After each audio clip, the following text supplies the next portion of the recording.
Before I propose vote of thanks, may I ask our Chief Guest, Honorable Justice Gawai, to honor our marvelous comparer, Mrs. Shamita Patil Bhujbal, with a book. Justice Gawai, please compare with a presentation or with a book.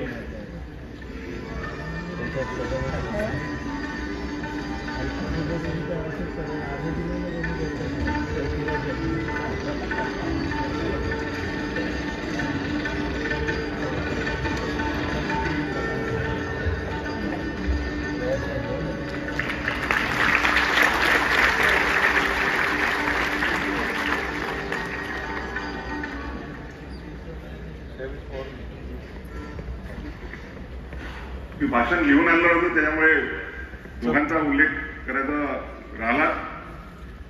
आमचे दोन्ही महाधिवक्ता हे अतिशय very helpful. मुंबईची जागा जर doctor Virendra साहेब नसते तर शक्यच नव्हती. त्यांनी शासनाच्या पाठीमागे लागून मुंबईची जागा त्याचप्रमाणे जोपर्यंत तयार होत नाही त्याकरता अतिशय मोलाचं असं सहकार्य केलेलं आहे. जे लॉ ऑफिसर्स आहेत त्यांच्या फीचं रिव्हिजन त्यांच्याच मुळे झालेलं आहे आणि कुठलाही प्रोजेक्ट असो अतिशय जिद्दीनं ते मागे लागतात. आमचे गोव्याचे महाधिवक्ता देवीदासजी यांच्यामुळेच इंटरनॅशनल लॉ युनिव्हर्सिटी गोव्याला उभी राहत आहे. त्यांनी तिच्या जागेचा प्रश्न असो, टेम्पररी ती युनिव्हर्सिटी तिच्या शासकीय इमारतीमध्ये करण्याकरता मुख्यमंत्र्यांच्या मागे लागून अतिशय मोलाचं असं सहकार्य केलेलं आहे.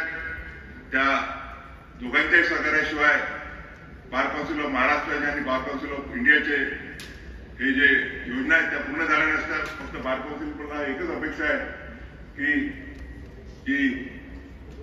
गोव्याची जी युनिव्हर्सिटी आहे तिला एलाइट बनवू नका, तिला एक देशातील सर्वसामान्य कुटुंबातील सुद्धा व्यक्ती तिथे जाऊन त्याला शिकायची संधी मिळाली पाहिजे या दृष्टीने प्रयत्न करा अशी सूचना देतो. केसरकर साहेबांनी सुद्धा अतिशय उत्कृष्ट असं रत्नागिरीला त्यांचा कार्यक्रम झाला होता आणि रवींद्र टागोर यांचं अतिशय सुंदर असं स्मारक त्यांच्या मार्गदर्शनामुळे तिथे उभं झालं. आपल्या सर्वांचे पुनश्च एकदा अभिनंदन करून मी पुन्हा दुसऱ्यांदा बोललो त्याबद्दल माफी मागतो. थँक्यू.